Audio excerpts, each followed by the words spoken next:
जय भारत। आज हम लोग स्टार्ट करने वाले सिस्टम ऑफ लीनियर इक्वेशंस। ये मैट्रिक्स एंड डिटर्मिनेंट का एक स्पेशल टॉपिक है।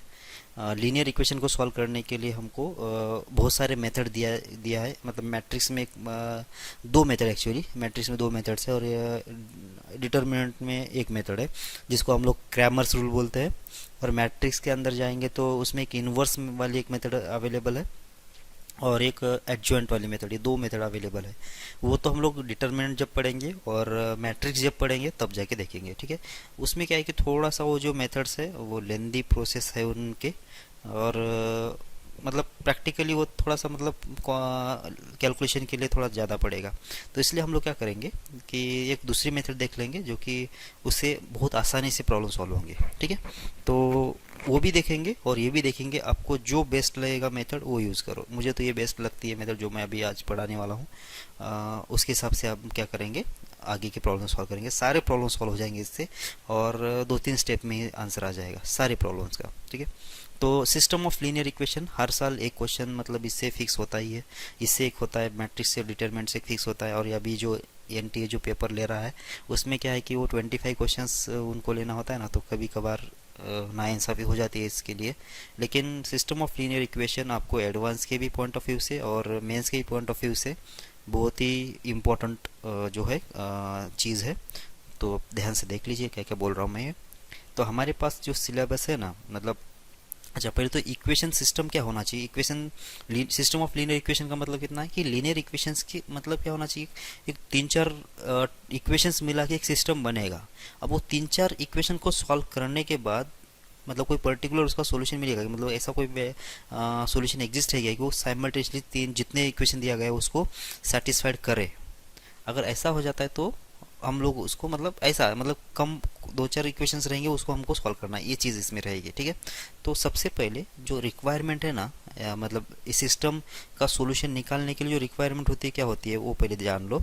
तो जो नंबर ऑफ वेरिएबल्स इन्वॉल्व रहेंगे, नंबर ऑफ वेरिएबल्स इन्वॉल्व रहेंगे किसके अंदर, इस सिस्टम के अंदर।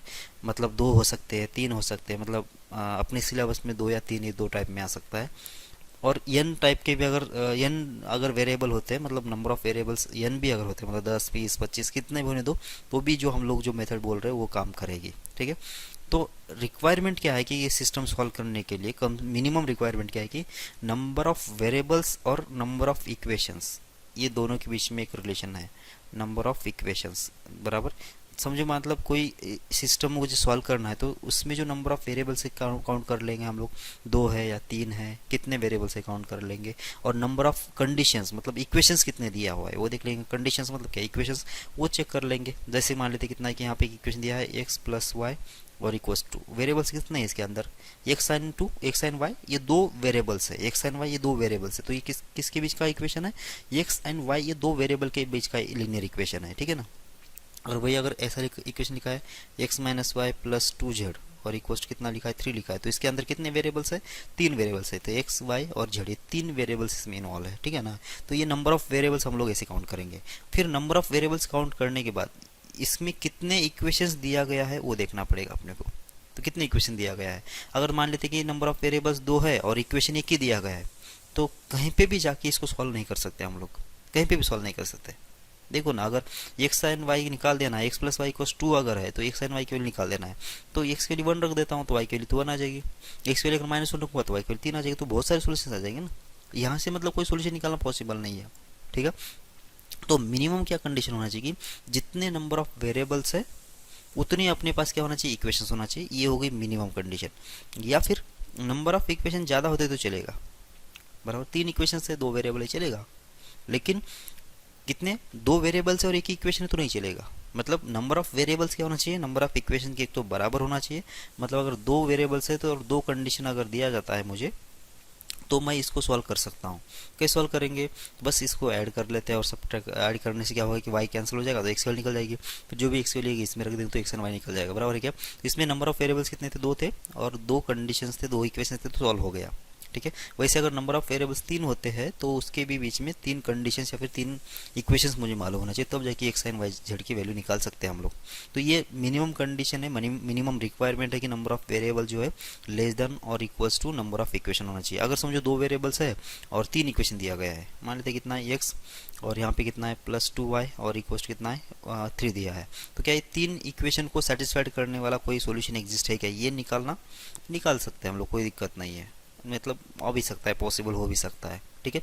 तो 3 नंबर ऑफ इक्वेशंस ज़्यादा है तो कोई दिक्कत नहीं, लेकिन कम नहीं होना चाहिए वेरिएबल से, ठीक है। ये पहले सबसे पहली बात ध्यान रखो, ठीक है। आगे बढ़ते हैं। तो सिस्टम ऑफ लीनियर इक्वेशंस के जो है ये सिस्टम कैसी होती है, ये 2 टाइप में होती है, एक तो कंसिस्टेंट सिस्टम होती है या फिर इनकंसिस्टेंट सिस्टम होती है। मतलब क्या होता है, कंसिस्टेंट सिस्टम का मतलब ये होता है कि उस सिस्टम का कोई ना कोई सॉल्यूशन एग्जिस्ट होना चाहिए, मतलब एटलीस्ट एक तो भी कम से कम इसका सॉल्यूशन एग्जिस्ट होना ही चाहिए, बराबर क्या। एक से ज़्यादा भी हो सकता है, कोई दिक्कत नहीं, लेकिन कम से कम एक तो भी सॉल्यूशन अगर एग्जिस्ट होता है तो उस सिस्टम को क्या बोलते हैं हम लोग, कंसिस्टेंट बोलते हैं। मतलब उसका एक सॉल्यूशन एग्जिस्ट होना चाहिए, बस नो सॉल्यूशन नहीं आना चाहिए। और इनकंसिस्टेंट सिस्टम का मतलब क्या होता है कि उसका कोई सॉल्यूशन ना हो। फॉर एग्जांपल अगर मैं ये इक्वेशन देख लो ना, ये ऊपर वाला हटा दो, x प्लस वाई इक्वस 2 है, x माइनस वाई इक्वस 1 है, दोनों को सॉल्व कर लिया, कितना आ गया 2x की वैल्यू कितना आ जाएगी 3 आ जाएगी, तो x की वैल्यू कितना आ गई 3/2, x की वैल्यू एग्जिस्ट हो गई। अब x की वैल्यू क्या है कि इसमें रख दो किसी भी एक इक्वेशन में, वहाँ से y की वैल्यू निकल जाएगी, तो यहाँ से x एंड y की वैल्यू निकल गया ना, तो इसका मतलब सॉल्यूशन मिल गया। इसका सॉल्यूशन मिल गया मतलब क्या हो गया, ये कंसिस्टेंट हो गया, ठीक है।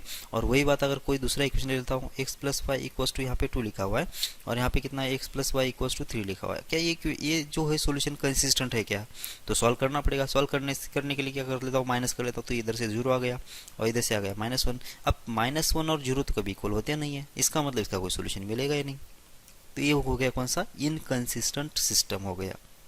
समझ में आ रहा है क्या, मतलब बात इतनी ध्यान रखना है, जिसका जिसका सॉल्यूशन निकला वो हो गया कंसिस्टेंट, भले वो 1 निकले, 2 निकले, 1000 निकले, 2000 निकले, इनफाइनाइट निकले, सॉल्यूशन निकल गया मतलब कंसिस्टेंट। सॉल्यूशन नहीं निकला मतलब क्या होगा कि ये इनकंसिस्टेंट होगा, सही है। अगर इसको ग्राफिकली देखा जाए, अच्छा एक चीज़ समझ लो पहले तो, चलो ये देख लेते, ये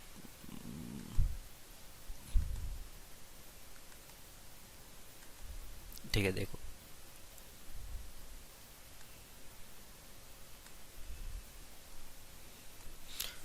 तो यहाँ पे देख लो, लीनियर एक सिस्टम है ना, लीनियर सिस्टम कैसे होता है, अगर इसका एटलीस्ट 1 सॉल्यूशन अगर एग्जिस्ट होगा, ये कम से कम एक तो अगर सॉल्यूशन एग्जिस्ट होगा, इसका मतलब एक सिस्टम कैसी रहेगी, कंसिस्टेंट रहेगी। ये सही कैसी रहेगी, कंसिस्टेंट सिस्टम रहेगी, बराबर है क्या। और अगर इसका कोई सॉल्यूशन है ही नहीं तो ये सिस्टम कैसी है, इनकंसिस्टेंट सिस्टम है। बात यहीं पे खत्म होगी। अच्छा, कंसिस्टेंट सिस्टम में 2 टाइप के सॉल्यूशन एग्जिस्ट हो सकते हैं, कैसे, एक तो होता है यूनिक सॉल्यूशन या फिर इनफाइनाइट सॉल्यूशन, ठीक है। तो कैसे, तो एक एग्जांपल अभी जो हमने देखा था ना, x plus y equals to अगर मान लेते 3 है और x minus y equals to 1, ये कोई इक्वेशन कंसिडर कर लेता हूँ। जब सॉल्व करना चाह रहा हूँ मैं तो 2x के लिए कितना आ जाएगी 4, तो x के लिए कितना आ गई, x के लिए आ जाएगी 2। अब x के लिए कितना रख देता हूँ मैं, 2 यहाँ पे रख देता हूँ, तो y के लिए कितना आ गई 1 आ गई। तो इसका मतलब x की वैल्यू 2 और y की वैल्यू 1, ये एक ही पेयर जो है x एंड y का, वो इसको भी सेटिस्फाइड करेगा और इसको भी सेटिस्फाइड करेगा। अब इसके अलावा दूसरा कोई भी पेयर जो है x एंड y का इन दोनों को सेटिस्फाइड नहीं करेगा, और इसकी वजह से ये एक ही सोल्यूशन आ गया, इसलिए इसको हम लोग क्या बोलते हैं, यूनिक सोल्यूशन बोलते हैं, ठीक है। इसको बोलते हैं हम लोग यूनिक सॉल्यूशन, क्योंकि इसके अलावा कोई सॉल्यूशन है ही नहीं जो कि इसको सेटिस्फाइड करे, ठीक है। अब दूसरा एक एग्जांपल ले लेता हूँ मैं इधर, x प्लस वाई और इक्वल्स टू कितना है 3 है, और यहाँ पे कितना लेता हूँ मैं 2x प्लस 2y और इक्वल्स टू कितना ले लेते हैं, मान लेते हैं कितना 6, ऐसा मान लेते हैं। अब इसको सॉल्व कर लेते हैं। सॉल्व करने के लिए क्या करना पड़ेगा, दोनों इक्वेशन को पहले तो बैलेंस करना पड़ेगा।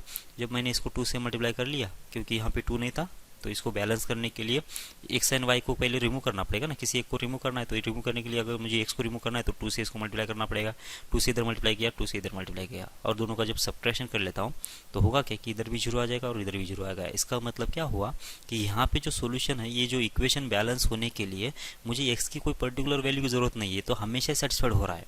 इसका मतलब यहाँ पे x की वैल्यू मैं 1 रखूँ तो भी इसका सोल्यूशन होगा, x की वैल्यू 1 रखो, y की अकॉर्डिंग वैल्यू निकाल दो, x की वैल्यू 2 के हिसाब से y की कोई ना कोई अकॉर्डिंग वैल्यू आ जाएगी। मतलब यहाँ पे बहुत सारे सॉल्यूशंस मिलेंगे, मतलब ग्राफिकली अगर देखना है ना, या फिर इसको अगर देखना है तो ये x plus y equals to 3 क्या था, कि स्ट्रेट लाइन था, ऐसा मान लेते हैं कि स्ट्रेट लाइन है, ठीक है।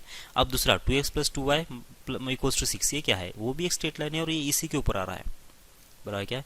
अब सॉल्यूशन का मतलब क्या होता है कि दो ग्राफ एक दूसरे को जहाँ पे कट करते हैं वो इसके सॉल्यूशन हो जाते हैं, और ये तो हर जगह पे कट कर रहा है तो इसका मतलब इतने सारे इसके सॉल्यूशंस हो जाएंगे, ठीक है। तो ये कैसे हो गया, जब इधर ग्राफ निकालेंगे तो क्या होगा कि x plus y equals to 3, समझ में आता है, इसका ग्राफ ये है, और दूसरे का ग्राफ कैसा आएगा, ऐसा आ जाएगा, क्योंकि इसका स्लोप पॉजिटिव तो ये बन गया, इसका स्लोप निगेटिव तो ऐसी लाइन बनेगी, और दोनों एक ही पॉइंट पे कट कर रहे थे, इसका मतलब ये हुआ कि इसी पॉइंट के ऊपर दोनों कैसे होंगे, इक्वल होंगे या फिर सेटिस्फाइड करेंगे, बाकी कहीं पे भी ये दोनों इक्वल नहीं होंगे, मतलब सेटिस्फाइड नहीं होंगे।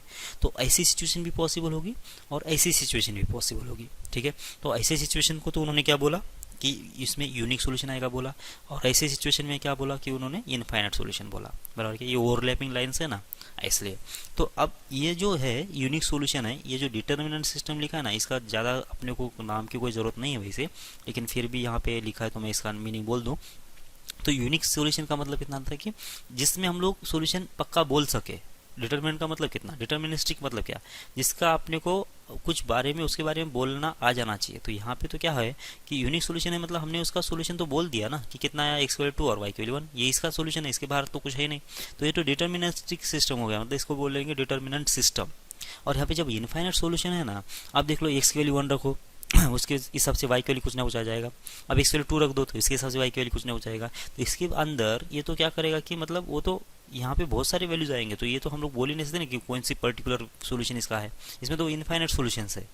तो ये इसको बोलते हैं हम लोग इनडिटर्मिनेंट सिस्टम। ऐसे इन नाम का ज़्यादा यूज़ नहीं है, फिर भी आपको थोड़ा याद रखो तो अच्छी बात है वैसे, ठीक है। लेकिन ये कहीं एग्जाम में पूछा नहीं जाता है, यहाँ ये कंसिस्टेंट लेकिन पूछा जाता है कि कंसिस्टेंट सिस्टम क्या होता है, इनकंसिस्टेंट सिस्टम क्या होता है, और ऐसे कोई इक्वेशन दिया जाएगा आपको और ये कंसिस्टेंट है तो सॉल्यूशन कंसिस्टेंट है या नहीं ये बोला जाएगा, या फिर इसमें कोई वेरिएबल रहेगा वो फाइंड आउट करना है कि ये कंसिस्टेंट सिस्टम है तो उस वेरिएबल का वैल्यू निकालो, ऐसे क्वेश्चंस बनते हैं, ठीक है। तो ये कंसिस्टेंट और इनकंसिस्टेंट आपको समझ में आना चाहिए।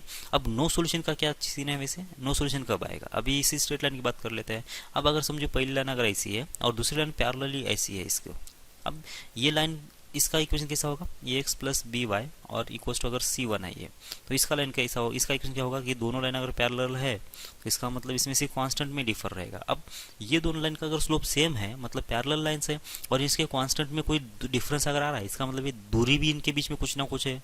तो इसका मतलब ये दोनों लाइन्स अब कब इंटरसेक्ट कर सकते हैं, ये कभी भी इंटरसेक्ट नहीं करेंगे, ये कभी भी इंटरसेक्ट नहीं करेंगे। तो इसलिए क्या होता है कि इसका कोई सोल्यूशन मिलता है नहीं मुझे, तो इसलिए क्या होगा, ये इनकंसिस्टेंट सिस्टम होगा। बात समझ में आ रही क्या आप लोगों को, ठीक है। तो हो गया कंसिस्टेंट और इनकंसिस्टेंट के बारे में। अब सिलेबस क्या है अपने इसका, जो लीनियर इक्वेशन सिस्टम है उसका सिलेबस कितना है। तो सिलेबस जो है अपने को दो वेरिएबल में दो इक्वेशन आ सकते हैं, दो वेरिएबल में दो इक्वेशंस, बराबर, number of equations equal number of variables, तो दो वेरिएबल दो इक्वेशंस। और दूसरी बात, दो वेरिएबल आ सकते हैं और तीन इक्वेशंस आ सकते हैं, दो वेरिएबल और तीन इक्वेशंस आ सकते हैं। और तीसरी बार 3 इक्वेशंस एंड 3 इक्वेशंस आ सकते हैं। बस इतने, मतलब ये तीन टाइप की अपने को प्रॉब्लम अपने जेडब्ल्यू के सिलेबस में है। दो वेरिएबल दो इक्वेशंस, दो वेरिएबल तीन इक्वेशंस, और तीन वेरिएबल तीन इक्वेशंस, ठीक है, इतने इक्वेशंस। अच्छा, ये जब सॉल्यूशन आएगा तो क्या होगा कि इसके सॉल्यूशंस कैसे आते हैं। अभी जैसे हमने बोला, एक तो आएगा यूनिक सॉल्यूशन, या फिर आएगा इनफाइनाइट सॉल्यूशन, या फिर आएगा नो सॉल्यूशन, बराबर क्या। जैसे अभी हमने बोला था ना यहाँ पे कि इसके सॉल्यूशंस कैसे आते हैं, एक तो यूनिक आएगा, इनफाइनाइट आएगा, या फिर नो सॉल्यूशन आएगा, ठीक है। तो इन यूनिक सॉल्यूशन, इनफाइनाइट सॉल्यूशन और नो सॉल्यूशन, ये तीन टाइप के सॉल्यूशन आ जाते हैं, ठीक है। तो वही ये बोलना चाह रहा है कि सॉल्यूशन का जो नेचर होता है कैसे होता है, यूनिक होता है, इनफाइनाइट होता है, नो सॉल्यूशन होता है। और यूनिक में क्या होता है कि दो ग्राफ जो है सिंगल पॉइंट पे इंटरसेक्ट करना चाहिए, इनफाइनाइट में दो ग्राफ या दो लाइन जो भी होंगे वो एक दूसरे के ऊपर होना चाहिए, मतलब ओवरलैपिंग होना चाहिए, या फिर क्या बोलते हैं उसको, कौन साइड लाइन्स होते हैं ना, कॉन्सिडेंट लाइन्स कुछ होता है ना, सब कॉन्सिडेंट लाइन्स ये होते हैं ना, ये इसका मतलब भी क्या होता है, कॉन्सिडेंट लाइन्स का मतलब होता है कि ये दोनों ग्राफ दो लाइन एक दूसरे के ऊपर है, ऐसा कॉन्सिडेंट लाइन्स, ठीक है ना, ओके। और नो सॉल्यूशन में क्या होना चाहिए कि दो ग्राफ जो होंगे, दो लाइन जो होंगे कभी इंटरसेक्ट नहीं करेंगे, उसमें दो सॉल्यूशन, कोई सॉल्यूशन आएगा नहीं, ठीक है। अच्छा, इक्वेशन के टाइप्स हम लोग कैसे पढ़ने वाले हैं, तो देखो टाइप्स, जो इक्वेशन के जो टाइप्स है वो होता है दो टाइप में, हम लोग इसको पढ़ेंगे। एक तो होमोजेनियस इक्वेशन सिस्टम होना चाहिए या फिर नॉन होमोजेनियस इक्वेशन सिस्टम होना चाहिए। ये होमोजेनियस और नॉन होमोजेनियस क्या होता है इसके बारे में पहले बोल दूं मैं। होमोजेनियस इक्वेशन का मतलब होता है कि जितने भी इसमें टर्म्स होंगे, जितने भी मतलब कितने भी वेरिएबल आने तो कोई फर्क नहीं पड़ेगा, लेकिन जो टर्म्स होंगे, टर्म्स का मतलब क्या होता है समझ में आता है। ये एक्स एक टर्म हो गई, बी वाई एक टर्म होगी, मतलब प्लस और माइनस से जो सेपरेट होते हैं ना, ये अलजेब्रिक जो एक्सप्रेशन है प्लस और माइनस से जो सेपरेट होता है उनको हम लोग टर्म्स बोलते हैं। तो वो सारे टर्म्स का जो पावर है वो सेम होना चाहिए। मतलब एक्स का मतलब जो वेरिएबल है उसका पावर कितना है इसमें 1 है, बी वाई का पावर कितना है 1 है, तो इसका भी पावर 1 है, इसका भी पावर 1 है। और बाकी अगर यहाँ पे कांस्टेंट हो जाता है तो कांस्टेंट का पावर कितना होगा, यहाँ पे तो कोई वेरिएबल है ही नहीं, तो कांस्टेंट का पावर हो गया 0। तो ये हो गया इसका पावर 1, इसका पावर 1 और कांस्टेंट का पावर कितना है 0। तो इसमें सारे जो टर्म्स है उसका जो पावर है वो सेम नहीं है, क्योंकि ये इसका 0 है, ठीक है ना। सी का कितना है, सी में कोई मतलब इसमें बाय डिफॉल्ट क्या लिखा जाएगा, एक्स का पावर 0 ऐसा लिखा जाएगा ना। इसमें एक्स का पावर कितना होता है वाई 0, या फिर वाई भी लिखा जाए तो वाई का पावर 0। इसको हटाना है मतलब क्या है, इसका पावर 0 करना पड़ेगा। तो इसका कितना पावर है 0 है, इसका पावर 1 है, इसका पावर 1 है। मतलब जितने भी वेरिएबल्स है उसका पावर देखना है अपने को। अगर सेम होता है तो होता है होमोजेनियस, अगर सेम नहीं होता है तो उसको बोलते हैं हम लोग नॉन होमोजेनियस। और इस वाले केस में ये जो इक्वेशन लिखा है ये x plus b y equals to c, ये है नॉन होमोजेनियस इक्वेशन। तो होमोजेनियस इक्वेशन कैसे होगा, ये एक्स प्लस बी वाई और कांस्टेंट को अगर मैंने 0 रख दिया तो बस ये इक्वेशन कैसे हो गया, होमोजेनियस हो गया दो वेरिएबल का, ठीक है। और तीन वेरिएबल में होमोजेनियस कैसे रहेगा, ये x plus b y plus c z और इक्वल्स हो जाएगा 0। ये हो गया कौन सा, होमोजेनियस इक्वेशन इन 3 वेरिएबल्स। और अगर नॉन होमोजेनियस इक्वेशन चाहिए 3 वेरिएबल का तो a x plus b y plus हो जाएगा c z equals to d. ये हो जाएगा non homogeneous equation in 3 variables, ठीक है। तो अपने को पढ़ना क्या क्या है, होमोजेनियस इक्वेशन और नॉन होमोजेनियस इक्वेशन 2 वेरिएबल और 3 वेरिएबल के बीच में, ठीक है। यहाँ पे consistent system of linear equation, इसके बारे में डेफिनेशन लिखा है, देख लो। ये क्या बोल रहा है कि एटलीस्ट वन सॉल्यूशन अगर होता है इस सिस्टम का तो इसको हम लोग कंसिस्टेंट बोलते हैं। और अगर सॉल्यूशन नहीं है, कोई भी सॉल्यूशन अगर नहीं है तो इसको हम लोग इनकंसिस्टेंट बोलते हैं, ठीक है। और यहाँ पे डिटरमिनेंट और इनडिटरमिनेंट लीनियर सिस्टम का मतलब क्या समझा दिया है उसने। A system is defined as a determinate system if it has a unique solution. If it has more than one solution then it is said to be indeterminate, बराबर। तो इसका मतलब अगर दो एक से ज़्यादा सॉल्यूशन अगर है तो इसको बोलते हैं हम लोग इनडिटरमिनेट सिस्टम, और अगर एक ही सॉल्यूशन है तो इसको बोलते हैं हम लोग डिटरमिनेट सिस्टम, ठीक है। ओके, आगे बढ़ो। तो यहाँ पे तो हमने बोल दिया है, ये समझ लेते हैं अभी। होमोजेनियस सिस्टम है ऑफ टू अननोन्स, दो अननोन्स के बीच में अब होमोजेनियस सिस्टम देखना है, ठीक है। तो होमोजेनियस इक्वेशन का तो मतलब समझा दिया हमने, क्या होना चाहिए, कांस्टेंट जो है वो 0 होना चाहिए। कांस्टेंट अगर 0 हो गया तो इसका मतलब होमोजेनियस इक्वेशन हो जाएगा। जैसे कि यहाँ पे लिखा है a1x प्लस b1y इक्वल्स 0 और a2x प्लस b2y इक्वल्स 0, ठीक है। अब इसको हम जब प्लॉट करते हैं, अभी इसको अगर इसका ग्राफ अगर प्लॉट करेंगे तो लीनियर इक्वेशन का तो एक लाइन इसमें मतलब नाम में आ गया कि लीनियर है। तो ये अगर homogeneous system homogeneous linear equations अगर है तो इसका जो ग्राफ बनेगा ना ये हमेशा ही ओरिजिन से पास करेगा। हमेशा ही ग्राफ जो होगा ओरिजिन से पास करेंगे, क्योंकि ओरिजिन जो है इसको हमेशा क्या करेगा, सेटिस्फाइड करेगा। तो इसका जो ग्राफ्स है, दो पॉसिबिलिटी है ग्राफ बनने की। कैसे, एक समझ में आता है कि ऐसा कोई ग्राफ बन गया इस टाइप का, एक स्ट्रेट लाइन अगर ऐसी होती है, दूसरी लाइन कैसी बनेगी, ऐसा बन सकती है, बराबर। मतलब ये दोनों अगर कट करेंगे तो कहाँ पे करेंगे, सिर्फ ओरिजिन पे कट करेंगे, बाकी कहीं पे भी कट करेंगे नहीं, ठीक है। क्योंकि बाकी तो कट करने का चांस है ही नहीं वैसे भी। मतलब दो इक्वेशन ओरिजिन से पास करने वाले हैं तो ओरिजिन तो हमेशा सोल्यूशन रहेगा ही रहेगा, ठीक है। तो पहली सिचुएशन तो ऐसी रहेगी। अब दूसरी सिचुएशन क्या होगी कि अगर समझो ये होगा एक्स एक्सिस, वाई एक्सिस और एक्स एक्सिस, तो हमारा जो दो लाइंस जो होंगे, दो लाइन शायद ऐसा होता है कि ये एक लाइन ऐसी बना दिया हमने ना, पहली लाइन ये हो गई, और दूसरी लाइन भी क्या हो सकती है, ये तो ओरिजिन से तो पास कर रहा है तो बात बराबर है, लेकिन दूसरी लाइन भी क्या होगी कि इसके ऊपर ही ओवरलैप हो सकती है, इसके ऊपर ही आ सकती है, ऐसे इसके ऊपर से पास कर सकती है। मतलब क्या हुआ कि दोनों लाइन तो ओरिजिन से तो पास कर रहे हैं। अब दोनों लाइन सेम लाइन बन सकते हैं या फिर दोनों अलग अलग बन सकते हैं। अब दोनों भी केस में देख लो कि ये 0,0 जो है ना वो तो सोल्यूशन है ही वैसे इनका, बराबर क्या। तो इसलिए जो होमोजेनियस इक्वेशन सिस्टम होता है ना ये ऑलवेज क्या होता है कि कंसिस्टेंट होता है। ऑलवेज कंसिस्टेंट क्यों बोल रहा हूँ मैं, क्योंकि यहाँ पे मुझे सोचने की ज़रूरत ही नहीं है, ये तो मतलब 0,0 तो इसका सोल्यूशन होगा ही होगा, पक्का होगा ही, क्योंकि दोनों लाइन 0 से पास करेंगे ही करेंगे। ठीक है, मतलब क्या है कि ये तो हमेशा कंसिस्टेंट है ही। बस अब इस वाली केस में क्या बोलेगा वो कि अब इस ये जो कंसिस्टेंट तो है, क्या ये डिटर्मिनेट सिस्टम या फिर इनडिटर्मिनेट सिस्टम है, मतलब इसके नंबर ऑफ सॉल्यूशंस एक है या फिर एक से ज़्यादा है, यूनिक सॉल्यूशन है या फिर इनफाइनाइट सॉल्यूशन है, ये निकालने के लिए बोला जाएगा। और ये बात कैसे किसके ऊपर डिपेंड करेगी, ये बात डिपेंड करेगी अब इसके स्लोप के ऊपर। अब इन दोनों के स्लोप अगर अलग अलग होंगे, इन दोनों के अगर स्लोप अगर अलग अलग होंगे तो ऑब्वियस बात है कि एक ही बार कट करेंगे ये। लेकिन अगर दोनों एक दूसरे के ऊपर है, मतलब क्या होना चाहिए कि दोनों के जो स्लोप सेम होना चाहिए। तो दोनों के स्लोप सेम हो गए और कांस्टेंट अगर 0 हो जाता है, दोनों के स्लोप अगर सेम हो गए और कांस्टेंट अगर 0 हो जाता है, इसका मतलब ये हुआ कि वो जो सिस्टम है कैसे इनडिटर्मिनिस्टिक है और इसके नंबर ऑफ सॉल्यूशंस बहुत सारे आएंगे। सही है, तो यहाँ पे वही लिखा है कि lines are parallel to each other means they are lying on one another. और ऐसे वाले केस में क्या होगा कि इसके जो नंबर ऑफ सॉल्यूशंस आएंगे कितना आएंगे, इनफाइनाइट आएंगे। और अगर लाइंस अगर पैरेलल नहीं है, लाइंस अगर पैरेलल नहीं है तो इसका एक ही सॉल्यूशन आएगा 0,0।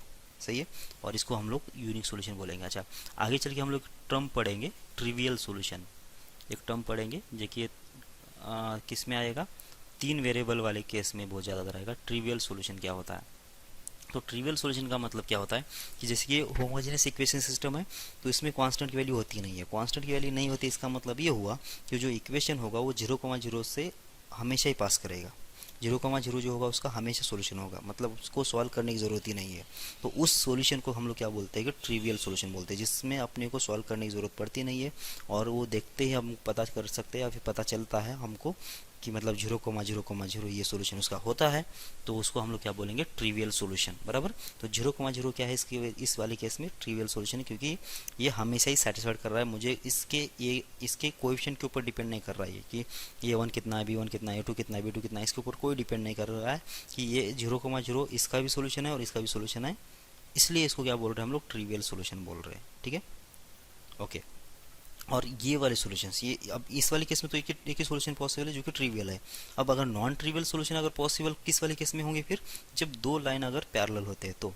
नॉन ट्रिवियल का मतलब ये 0,0 के अलावा जो सॉल्यूशंस होते हैं वो होते हैं नॉन ट्रिवियल सॉल्यूशंस। अगर किसने बोला कि जो इक्वेशन सिस्टम ये वाली है इसके नॉन ट्रिवियल सॉल्यूशंस एग्जिस्ट है तो कंडीशन बताओ, कंडीशन क्या होगी फिर, बस दोनों के स्लोप इक्वल कर दो। दोनों के स्लोप क्या है, कैसे इक्वल करेंगे, मतलब -a1 डिवाइड बाई b1, इसकी वैल्यू कितना होना चाहिए, -a2 डिवाइड बाई b2 के बराबर होना चाहिए। बस अगर ऐसा हो जाता है, ऐसा हो जाता है मतलब क्या होगा कि सिस्टम जो है उसके इनफाइनाइट सॉल्यूशंस है और 0,0 के अलावा भी उसमें सॉल्यूशंस एग्जिस्ट होंगे, तो उसको हम लोग क्या बोलेंगे, नॉन ट्रिवियल सॉल्यूशन बोलेंगे। बात समझ में आ रही है कि आप लोगों को, आगे बढ़ो। अब देखो यहाँ पे एक फ्लो चार्ट लिखा हुआ है, दिया हुआ है, तो इसको थोड़ा समझने की कोशिश कर लेते हैं। ये जो सिस्टम है, ये 1x प्लस b1y इक्वल 0, ये 2x प्लस b2y इक्वल 0, ये कैसा है, होमोजेनियस इक्वेशन सिस्टम है और दो वेरिएबल के बीच की बात चल रही है। बराबर, ओके। अब देख लो इसमें ये क्या बोला है कि lines passes through origin, hence one intersection point is origin, मतलब 0,0 जो है इसका सॉल्यूशन तो रहेगा। तो मानो या फिर मतलब तुम कुछ भी करोगे तो ये 0,0 तो इसका सॉल्यूशन रहने ही वाला है, और इस सॉल्यूशन को क्या बोलते हैं हम लोग, ट्रिवियल सॉल्यूशन बोलते हैं। ठीक है, ये सॉल्यूशन कौन सा होगा, ट्रिवियल सॉल्यूशन होगा। अब आगे, बराबर, ओके। अब देख लो ये 0,0 इसका सॉल्यूशन है, इसलिए कैसा है, एक सिस्टम जो है ना ये ऑलवेज कंसिस्टेंट है। Is consistent system since 0,0 is always solution, मतलब ये 0,0 इसका हमेशा सॉल्यूशन रहेगा और इसको हम लोग ट्रिवियल सॉल्यूशन भी बोल रहे हैं, ये नाम याद रखो, बहुत बार बार आएगा। ओके, तो इसलिए क्या होगा कि ये हमेशा ही सिस्टम कैसा है, कंसिस्टेंट है, इनकंसिस्टेंट की बात आएगी नहीं है। तो no inconsistent case since origin would always be one solution, मतलब ये वाला तो बात बनेगी नहीं, इसमें इनकंसिस्टेंट की तो बात बनेगी नहीं। ठीक है, ओके, आगे देख लो।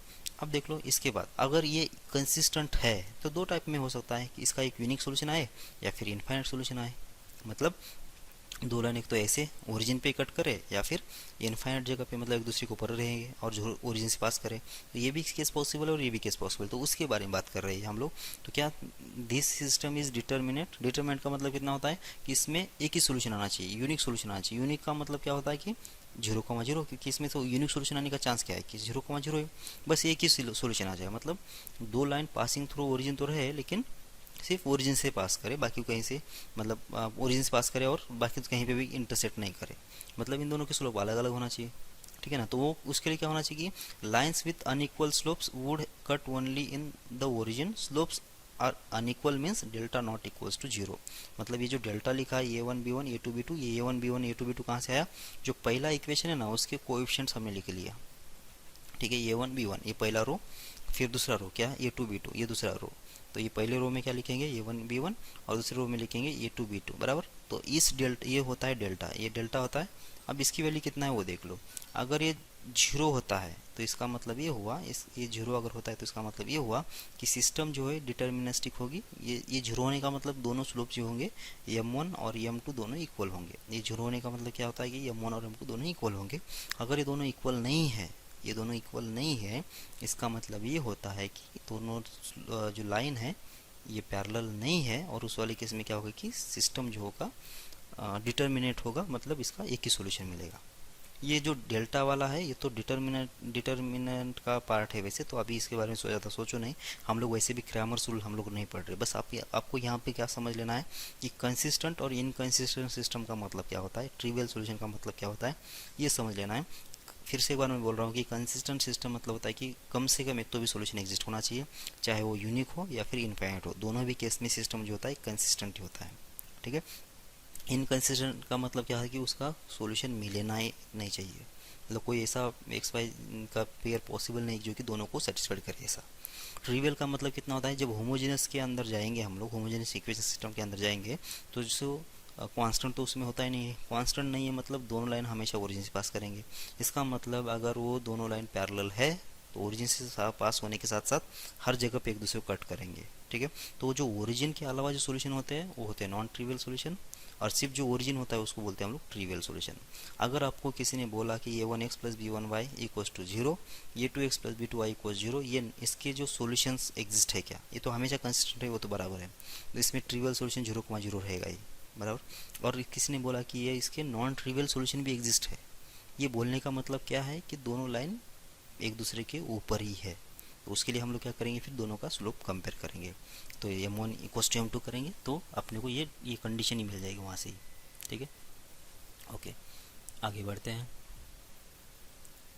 ओके, अब non homogeneous system of two unknowns, इसमें क्या होगा कि जब C1 और C2 की वैल्यू अगर जीरो नहीं है, दोनों के दोनों अगर जीरो नहीं है, ऐसा नहीं कि मतलब C1 की वैल्यू जीरो हो सकती है, कोई दिक्कत नहीं, मतलब एट ए टाइम दोनों के दोनों जीरो नहीं होना चाहिए। तब जब क्या होगा कि जो सिस्टम है उसको हम लोग बोलेंगे नॉन होमोजेनियस सिस्टम, ठीक है।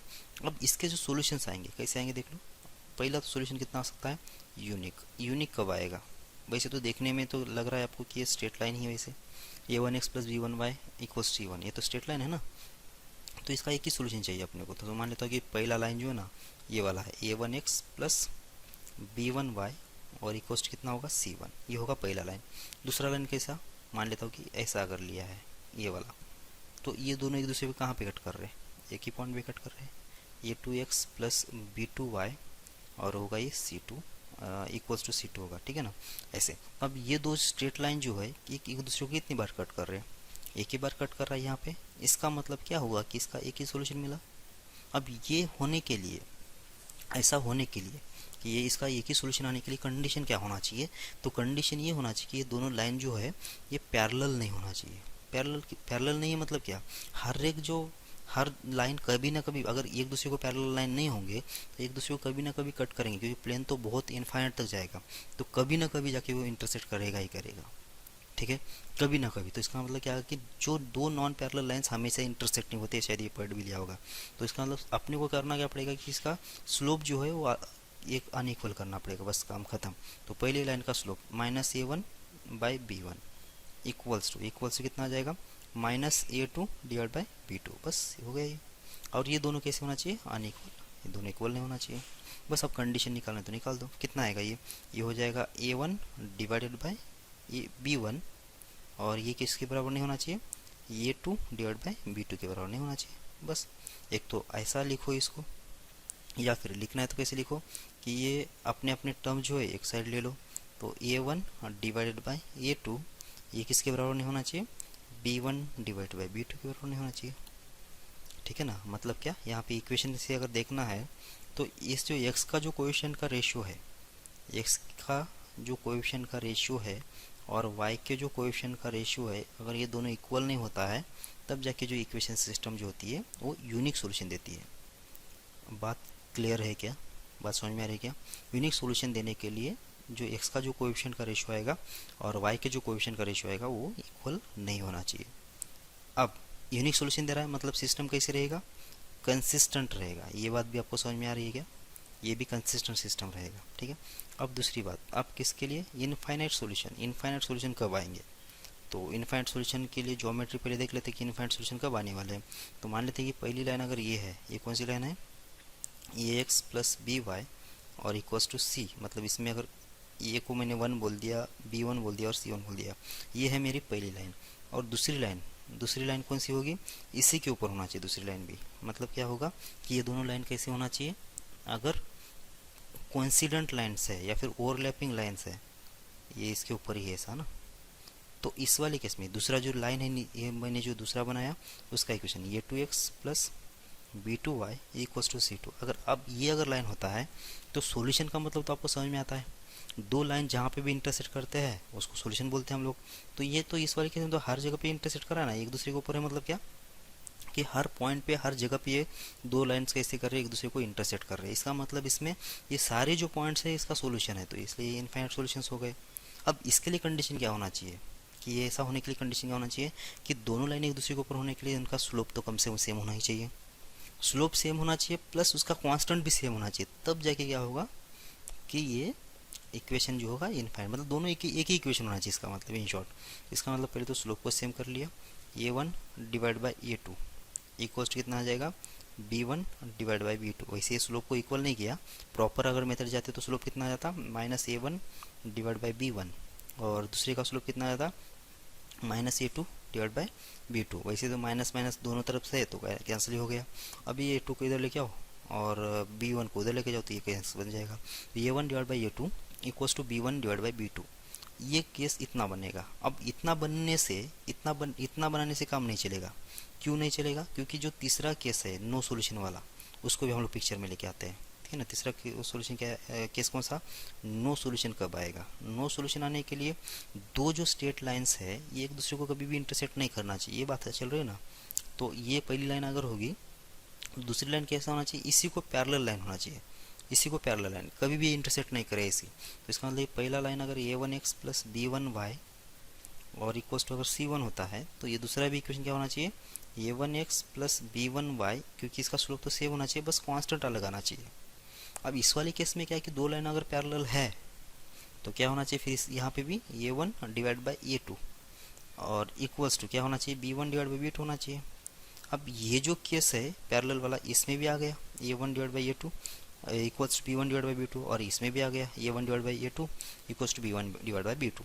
मतलब इनफाइनाइट वाली केस में और नो सॉल्यूशन वाली केस में, दोनों ही वाली केस में जो स्लोप होगा दोनों लाइन का वो सेम होगा। तो डिफरेंस आएगा कहाँ पे? डिफरेंस आएगा ये कांस्टेंट में। अब कांस्टेंट का जब रेशियो निकाला और देख लिया कि इसका रेशियो कितना आया, अगर ये रेशियो, ये पहले जो रेशियो आ रहे थे ना, x का जो कोएफिशिएंट था और y का जो कोएफिशिएंट था उसके बराबर ही होता है, तो जाके इसका मतलब क्या होगा? इसका मतलब हो जाएगा कि जो सिस्टम है इनफाइनाइट सॉल्यूशन दे रही है। और अगर इसका जो कांस्टेंट का रेशियो है c1 डिवाइड बाई c2, अगर इसका जो वैल्यू आ रही है या फिर इसका जो रेशियो आ रहा है वो जो पहला जो दो रेशियो आ रहे थे x का जो कोएफिशिएंट है, y का जो कोएफिशिएंट है उसके बराबर अगर नहीं आता है तो ये नो सॉल्यूशन आ जाएगा। बात समझ में आ रही है क्या आप लोगों को? ठीक है, तो ये कंडीशन होना चाहिए। अब हम लोग एक प्रॉब्लम कर लेते हैं तो थोड़ा बहुत आपको आइडिया आ जाएगा। ठीक है, यहाँ पे एक प्रॉब्लम है, find a and b if the system of equation a square x minus b y equals to a square minus b and bx minus b square y equals to 2 plus 4b has unique solution. Unique solution अगर है तो a and b की वैल्यू कितना आएगी? Infinite solutions है तो a and b की वैल्यू कितना आएगी? और नो सॉल्यूशन अगर है तो a एंड b की वैल्यू कितना आएगी? ये अपने को ढूंढना है। ठीक है, तो सबसे पहले यूनिक सॉल्यूशन के लिए बात कर लेते हैं। अब यूनिक सॉल्यूशन में क्या होना चाहिए कि इनके स्लोप जो है ना वो अलग अलग होना चाहिए, पहली बात। तो सबसे पहले यहाँ पे निकाल लेता हूँ मैं, चलो कोई बात नहीं, इधर कंडीशन मार लो। तो सबसे पहले कितना, x का जो कोएफिशिएंट है ये कितना है? एक्स स्क्वायर है। नीचे x का कोएफिशिएंट कितना है? वो तो b के बराबर है। ओके, और y का जो कोएफिशिएंट है कितना है, माइनस बी है, नीचे नीचे कितना है, माइनस बी स्क्वायर है, ठीक है। अब ये दोनों अगर इक्वल नहीं है, इसका मतलब सॉल्यूशन इसके यूनिक आएंगे, सही है।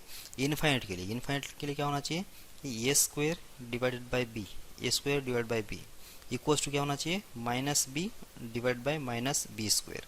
ये क्या हो गया, एक्स का कोएफिशिएंट, ये हो गया वाई का कोएफिशिएंट, और इसके बराबर ही कितना आना चाहिए, ये आ जाना चाहिए कांस्टेंट की value, a square minus b divided by 2 plus 4b, ऐसा होना चाहिए। समझ में आ रहा है क्या। और नो सॉल्यूशन के लिए क्या कंडीशन होना चाहिए, नो सॉल्यूशन के लिए इनके स्लोप तो सेम होना चाहिए, a square divide by b equal to कितना आ जाएगा, minus b divide by b square. मतलब एक्स का जो रेशियो है कोएफिशिएंट का और जो वाई का जो कोएफिशिएंट का रेशियो है दोनों तो सेम होना चाहिए, लेकिन ये किसके बराबर नहीं होना चाहिए, इनके कांस्टेंट्स के बराबर नहीं होना चाहिए। मतलब a square minus b divide by 2 plus 4b के बराबर नहीं होना चाहिए। समझ में आ रहा है क्या। बस इसको सॉल्व कर लो, इसको सॉल्व करने के बाद अपने को कंडीशन मिल जाएगी, ठीक है। तो सबसे पहले यूनिक के लिए इसके यूनिक कंडीशन सॉल्यूशन के लिए से देख लेते हैं। तो इसको जब सॉल्व कर लिया तो ये होगा माइनस माइनस पे तो निकाल दो, इसमें से इधर जाएगा बी स्क्वायर, अच्छा ये बी और बी भी कैंसिल होगा, ठीक है। बी और बी कैंसिल अगर हो जाता है तो बी की वैल्यू कितना, बी की वैल्यू कितना, बी की वैल्यू जीरो नहीं होना चाहिए ना, बी की वैल्यू जीरो नहीं होना चाहिए, सामान की चलो बी की वैल्यू अगर जीरो नहीं है तो जाके बी और बी कैंसिल हो गया, और ए स्क्वायर की वैल्यू कितना आना चाहिए इसे, ये होगा b divide by b square, मतलब ये बी कैंसिल, यहाँ पे एक बी आएगा और ये और बी इधर से कैंसिल, तो ए स्क्वायर की वैल्यू कितना नहीं होना चाहिए, 1 नहीं होना चाहिए। तो ये की वैल्यू कितना नहीं होगी, प्लस और माइनस 1 नहीं होना चाहिए। जब ये की वैल्यू अगर प्लस 1 माइनस 1 नहीं है तब जाके क्या होगा कि इसके इनफाइनाइट कितना यूनिक सॉल्यूशन आ जाएगा। बी की वैल्यू अगर कितना नहीं होती है, जीरो नहीं होती है तो, ठीक है। और अगर बी की वैल्यू जीरो हो गई तो, बी की वैल्यू जब जीरो हो जाती है तो देख लो कितना आ जाएगा। ओके तो बी की वैल्यू कितना नहीं होना चाहिए, जीरो नहीं होना चाहिए था, और ए की वैल्यू कितना प्लस और माइनस 1 नहीं होना चाहिए था। देख लो बी की वैल्यू जीरो जो है ना, अच्छा बी की वैल्यू अगर जीरो होती है समझो, क्योंकि यहाँ से हमने तो ये इसके डिवीजन में आया था ना, इसलिए हमने बी की वैल्यू जीरो नहीं बोला था। किसकी बात चल रही है हमारी, यूनिक सॉल्यूशन की। अगर बी की वैल्यू जीरो होती है तो इक्वेशन के साथ क्या हो रहा है वो देख लो। जो बी की वैल्यू अगर जीरो रख देता हूँ मैं कहाँ पे, यहाँ पे, तो ये तो टर्म जीरो हो गया, ये भी टर्म जीरो और ये भी टर्म जीरो, मतलब कितना आ गया, इक्वेशन आ गया जीरो इक्वल्स टू 2 इस फॉर्मेट में, और ये तो कहीं पॉसिबल नहीं होता। इसका मतलब बी की वैल्यू कभी भी जीरो नहीं होना चाहिए, ठीक है ना। तो इसका मतलब मैं अभी ये लिख लेता हूँ नीचे, तो यूनिक सॉल्यूशन होने के लिए, ठीक है ना, केस फर्स्ट में क्या होना चाहिए कि बी की जो वैल्यू है वो होना नहीं चाहिए जीरो, और ए की जो वैल्यू है वो होना नहीं चाहिए प्लस और माइनस 1, ठीक है। और प्लस और माइनस 1 अगर हो जाता है तब जाके उसका ए की वैल्यू प्लस और माइनस 1 अगर नहीं होता है और बी की वैल्यू अगर जीरो नहीं होती है तब जाके उसका यूनिक सॉल्यूशन आ जाएगा, ठीक है। अब सेकेंड केस की बात करते हैं। सेकेंड केस में जब इनफाइनाइट सॉल्यूशंस कब होंगे उसकी बात चल रही है। तो इनफाइनाइट सॉल्यूशंस होने के लिए ये तीनों के तीनों सेम होना चाहिए, इक्वल होना चाहिए। सबसे पहले तो इन दोनों को इक्वल कर दो, इन दोनों को इक्वल कर देते हैं। तो जैसे ही इसको इक्वल कर लिया तो क्या बन जाएगा, किसकी बात कर रहा हूँ मैं, सेकेंड केस की बात कर रहा हूँ, यहाँ पे कर लेता हूँ, ठीक है। A square divided by b equals कितना होना चाहिए, minus b divided by minus b square, और इक्वल्स टू कितना आ जाएगा, ए स्क्वायर माइनस बी और डिवाइडेड बाय कितना आएगा, 2 प्लस आ जाएगा 4 टाइम्स ऑफ बी, ऐसे। तो ये तीनों के तीनों इक्वल होना जरूरी है।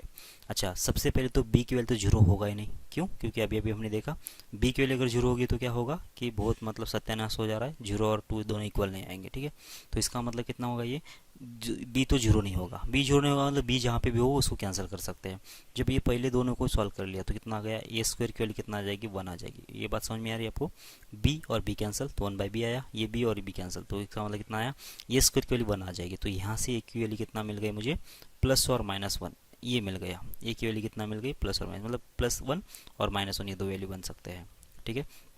अब हम लोग निकालेंगे यहाँ से वैल्यू इधर से, तो ये तो कैंसिल हो गया, ये बी और बी कैंसिल हो गया। अब यहाँ पे रख दो, ए स्क्वायर की वैल्यू कितना है, ए स्क्वायर की वैल्यू तो 1 है, ए स्क्वायर की वैल्यू 1 है।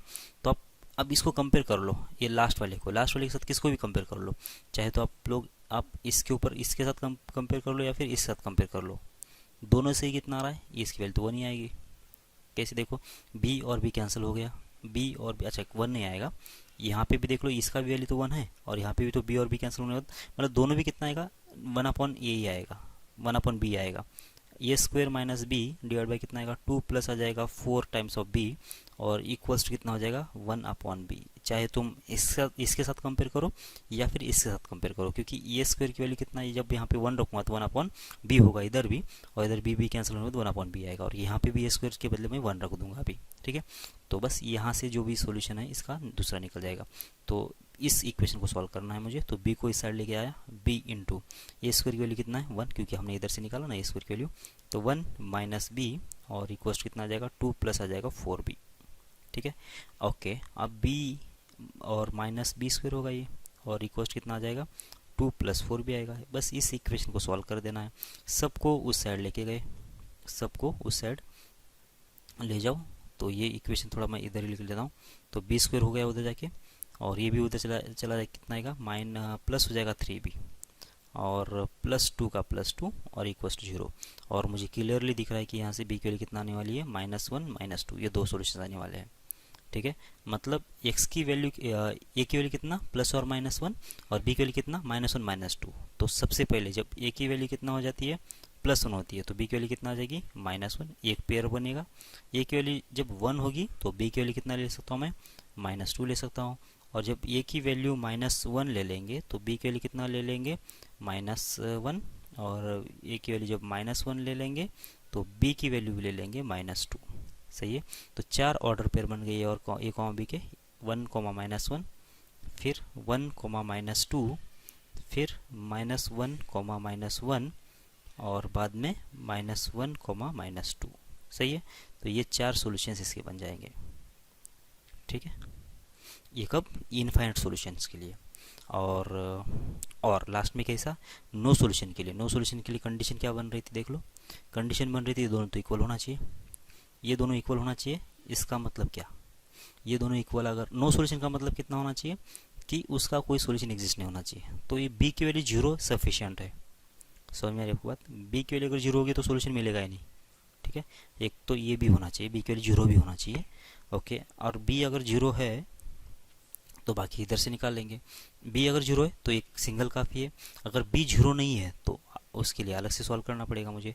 b अगर 0 नहीं है तब जाके क्या होगा कि इधर से तो हमने सॉल्व किया था, एक कितना आया था, ये स्क्वायर इक्वल्स टू 1, मतलब ये की वैल्यू कितना प्लस और -1 आया था, ठीक है। और इसको और इसको सॉल्व किया था तो कितना आया था, ये आ गया था -1 -2। अब ये दोनों अगर इक्वल नहीं है, ये दोनों अगर इक्वल नहीं है, इसका मतलब b का जो वैल्यू है, b का जो वैल्यू है कितना नहीं होना चाहिए, -1 और -2 नहीं होना चाहिए। समझ में आ रही क्यों बात आपको। तो थर्ड केस में जब नो सॉल्यूशन आएगा, नो सॉल्यूशन वाले केस में क्या आएगा, एक तो b इक्वल्स टू 0 बोल दो, काम खत्म।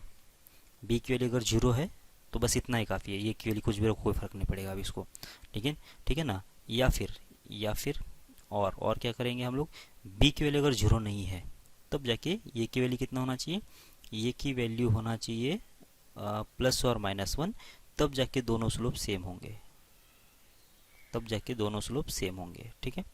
तब जाके दोनों स्लोप सेम होंगे, और दोनों स्लोप सेम होने के बाद कांस्टेंट्स जो है वो होना चाहिए अलग अलग, कांस्टेंट जो होना चाहिए वो होना चाहिए अलग अलग। और कांस्टेंट अलग अलग होने के लिए b की वैल्यू कितना नहीं होना चाहिए, ये -1 नहीं होना चाहिए और -2 नहीं होना चाहिए, बस ऐसे, ठीक है।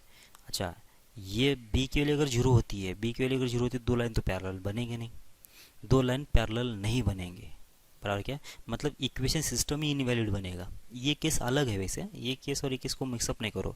ये तो क्या है कि इस वाले केस में ये किसके लिए कंडीशन है, ये आगे जो लिखा रहा मैंने इसलिए निकाला कि दो स्ट्रेट लाइन है और पैरेलल स्ट्रेट लाइन्स है, तब जाके इसका सोल्यूशन नहीं मिलेगा। ये केस अलग है इसके सामने वाला, ये की वैल्यू प्लस और -1 होती है तो दो लाइन का स्लोप जो होगा सेम होगा, ऐसा होगा मतलब।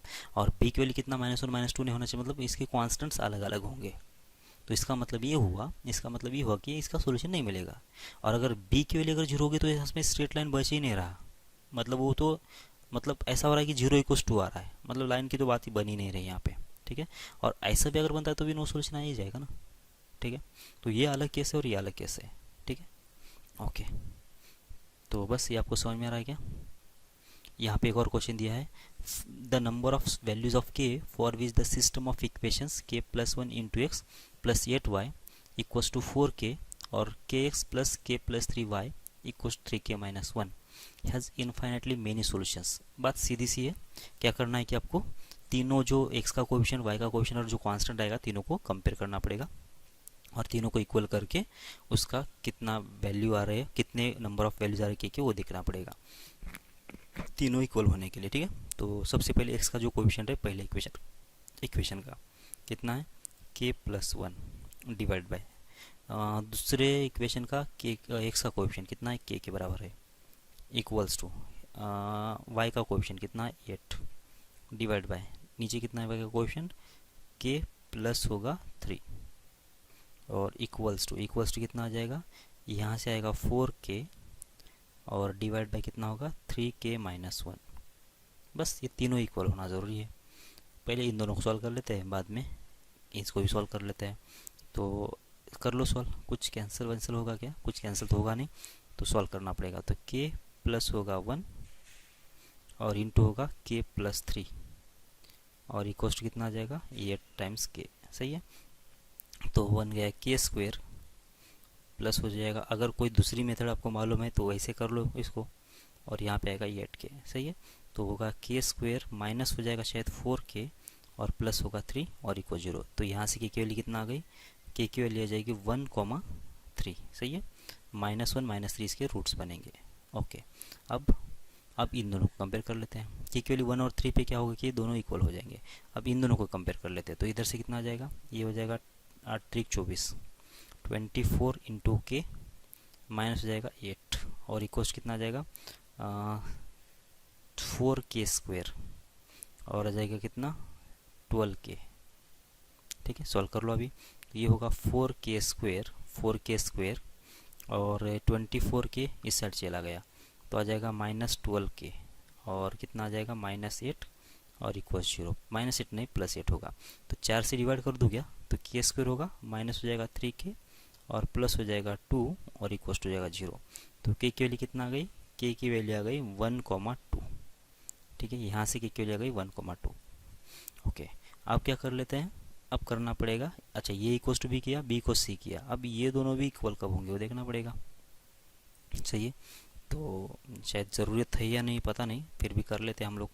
ठीक है ना, तो कितना आएगा k प्लस 1 इधर मल्टीप्लाई किया कितना 3k माइनस 1 और इक्वल्स टू कितना आ जाएगा, इधर से आ जाएगा 4k स्क्वेयर। ठीक है, क्या किया हमने, इस k को इधर लेके गए, कितना आ गया 3k square minus k plus 3k minus 1 और ये होगा 4k स्क्वेयर। तो ये 3k स्क्वेयर इधर चला जाएगा तो होगा k स्क्वेयर और ये होगा प्लस 2k इधर जाके माइनस 2k होगा और ये प्लस 1 और इक्वल्स 0। तो यहाँ से k की वैल्यू कितना आ गई 1,1, मतलब इक्वल रूट्स आएंगे 1,1। तो देख लो, इन दोनों को साथ में लाने के लिए k की वैल्यू 1 और 1 आना चाहिए, इन दोनों के साथ में लाने के लिए k की वैल्यू 1 और 3 होना चाहिए और इन दोनों को साथ में इक्वल होने के लिए 1,2 होना चाहिए। अब ये तीनों इक्वल होने के लिए जो कॉमन वैल्यू होगी ना वो इसका सोल्यूशन होगा। इसमें 1 है, इसमें भी 1 है और इसमें भी 1 है, बस यही इसका सोल्यूशन होगा। सही है ना, ठीक है, तो ये सोल्यूशन इसका हो जाएगा। ओके, आगे बढ़ते हैं।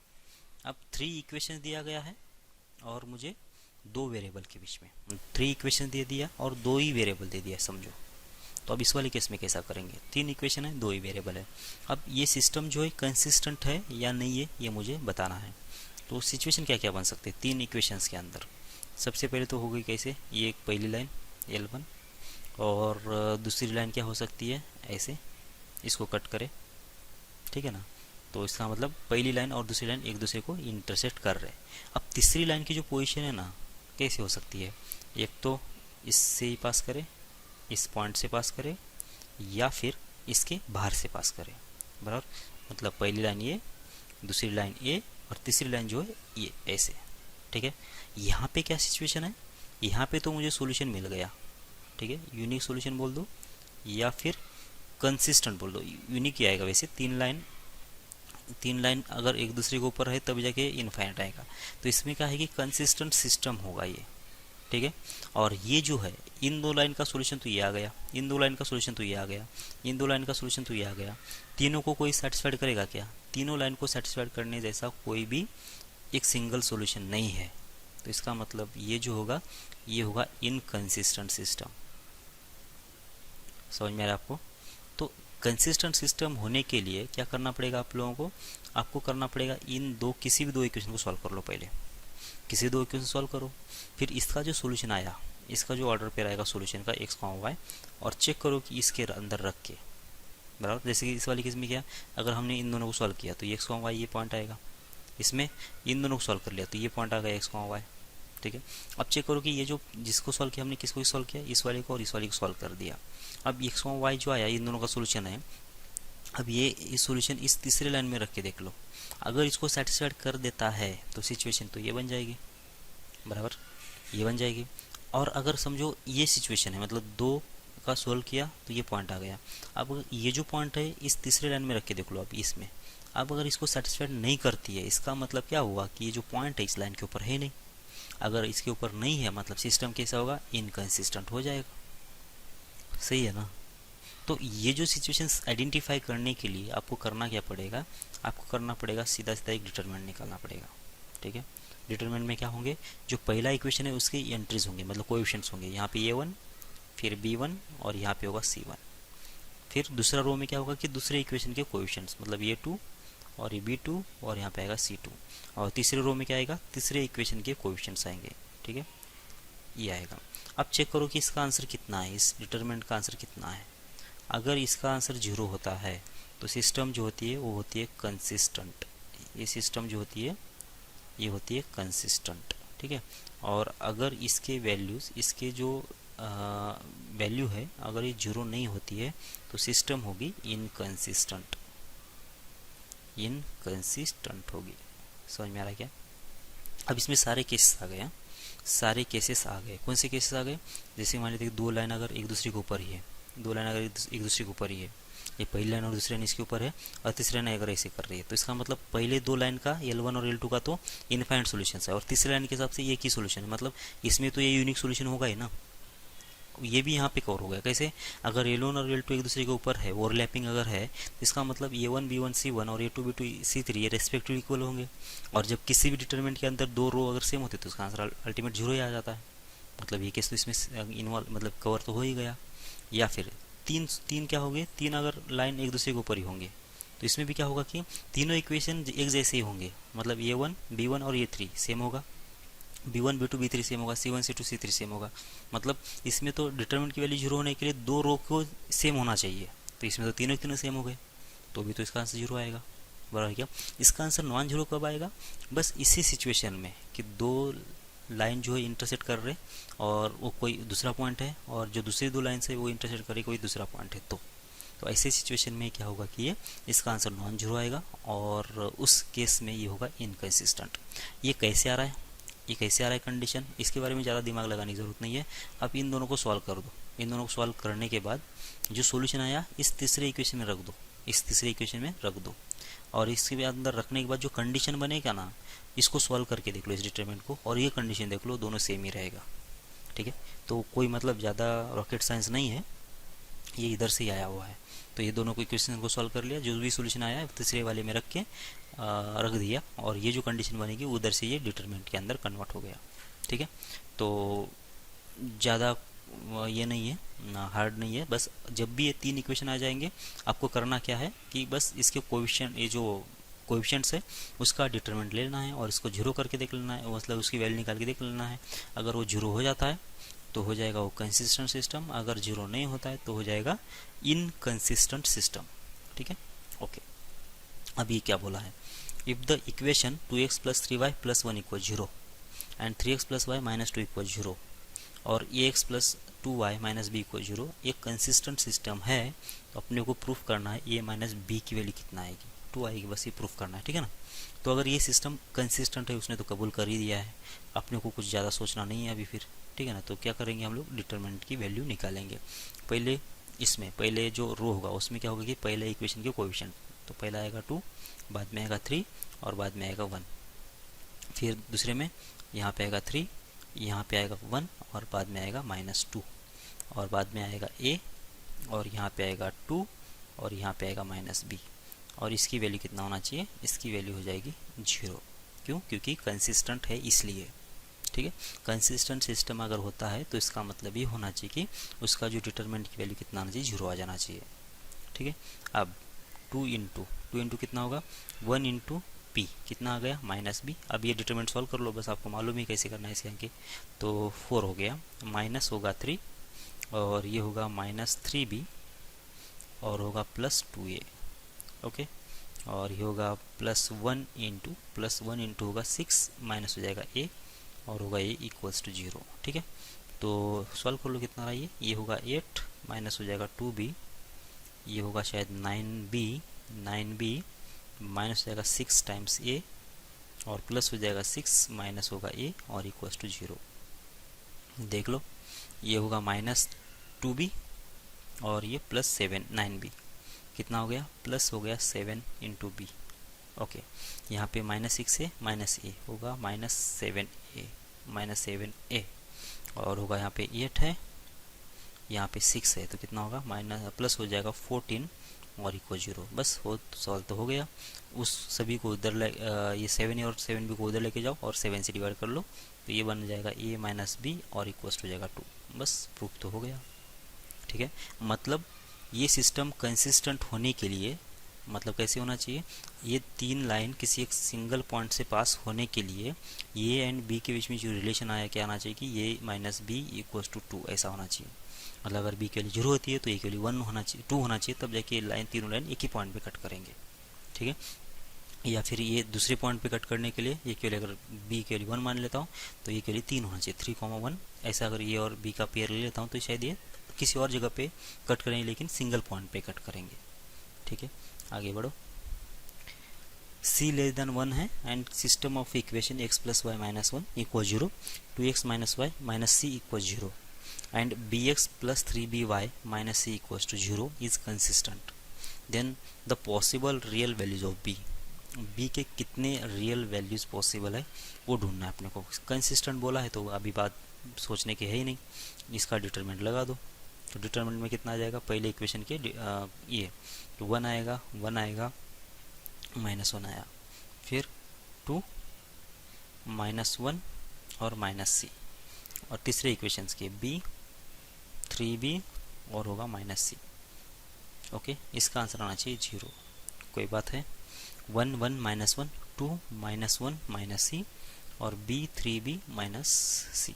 सही है। अब सॉल्व कर लो इसको।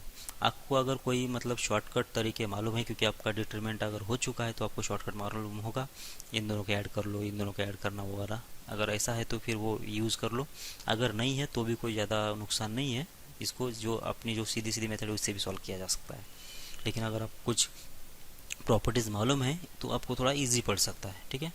लेकिन हम लोग प्रॉपर्टीज़ को यूज़ नहीं करते, डायरेक्ट हम लोग सॉल्व करने की कोशिश करते हैं।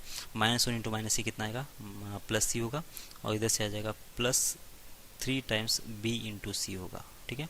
-1 टाइम्स, फिर कितना आएगा, माइनस होगा 2c, इन दोनों का प्रोडक्ट, और इधर से आएगा bc। ओके। -1 टाइम्स ये होगा कितना, 6 इंटू बी और होगा कितना, प्लस हो जाएगा b और इक्वल्स हो जाएगा 0। ठीक है। कर लो सॉल्व। c प्लस हो जाएगा 3 टाइम्स bc और होगा ये प्लस होगा 2 टाइम्स c माइनस हो जाएगा bc और होगा -6b और होगा, अच्छा ये 7b होगा ना, सीधा सीधा -7b होगा क्योंकि ये 6b प्लस b होगा 7b और इक्वल्स हो गया 0। ठीक है। अब देख लेते हैं। अब अपने को क्या दिया है कि कंडीशन दिया था किसकी, c की कंडीशन कितना है, लेस देन 1 है। ठीक है। तो उसकी कंडीशन मालूम है, इसलिए मैं क्या कर लेता हूँ कि c की वैल्यू निकाल लेता हूँ। तो c कहाँ पे, 1 2 3 4 जगह पे है, और वैसे भी ये कितना हो रहा है, इसमें जब c कॉमन ले लेंगे तो होगा ये 1, और अच्छा ये c और ये 2c तो होगा टोटल 3c, और इसमें से 3 बाहर c बाहर निकाल दिया हमने ऑलरेडी।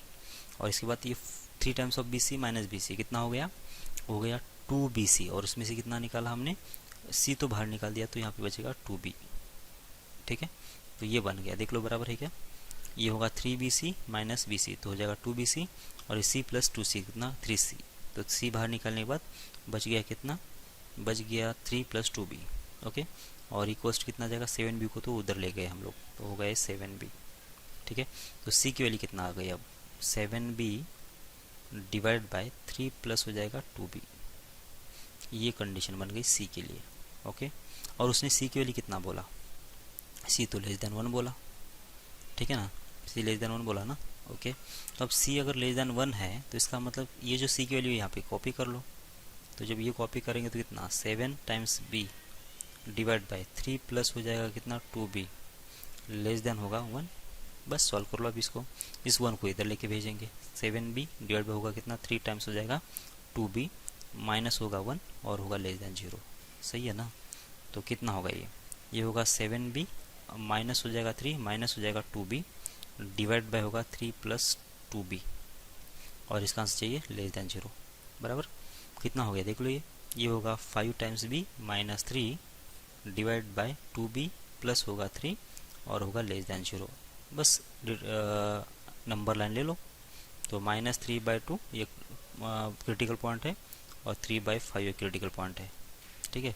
तो यहाँ पे आएगा प्लस, यहाँ पे आएगा माइनस, यहाँ पे आएगा प्लस, निगेटिव है मतलब ये सॉल्यूशन होना चाहिए कितना -3/2 से लेकर कहाँ तक 3/5 तक, ये इसका सॉल्यूशन होना चाहिए। बी बिलोंग्स टू इतना होगा, ठीक है, -3/2 से लेकर 3/5, बस ये सॉल्यूशन देख लो। -3/2 से लेकर, कुछ गड़बड़ हुआ है क्या देखना पड़ेगा यार, कितना सॉल्यूशन आया हमारा -3/2 से लेकर 3/5 और ऑप्शन में कितना है, डी तो है ही वैसे, -3/2 से लेकर 4 दिया हुआ है। ये नंबर कितना बनेगा वैसे, ये तो 0 पॉइंट समथिंग बनेगा, मतलब 4 तक तो जाया ही नहीं रहा। तो 3 तो नहीं है, तो डी ऑप्शन देख लो अभी के लिए, या फिर कुछ कैलकुलेशन मिस्टेक है तो वो भी देखना पड़ेगा आपको, ठीक है। तो ऐसा बनना चाहिए। ओके, जय भारत, मिलते हैं अगली क्लास में। एक बार चेक ही कर लेते हैं यार इसको, कोई गड़बड़ तो नहीं हुआ ना। ओके, 1 1 -1 2 -1 माइनस सी और b 3b माइनस सी। ओके, ये होगा plus c plus 3bc। Okay, -1 -2c plus हो जाएगा bc, सही है, भी -1 3 दूनी 6 6b प्लस b, ओके सही है। c plus 3 times of bc, सही है, minus plus 2c minus bc, सही है, और -7b ये भी सही है। तो होगा कितना ये 2bc और होगा 3c, c कॉमन ले लिया तो 3 प्लस होगा 2b, पता नहीं अभी मैं भी सही चेक कर रहा हूँ क्या, आप लोग अपने हिसाब से कर लो। 7b, तो c के लिए कितना है 7b divide by 3 plus 2b, बस सही है। ये भी c की वैल्यू लेस देन 1 है तो इसकी भी वैल्यू लेस देन 1 कर लिया हमने, सही है। 1 इधर आएगा तो -3 माइनस 2b, सही है ये भी, तो होगा 5b माइनस 3। सब कुछ सही लग रहा है तो ये डी के ऊपर चले जाओ, ठीक है। अब बाकी अगर कोई गलती है तो देख लो। ओके, जय भारत, मिलते हैं अगली क्लास में।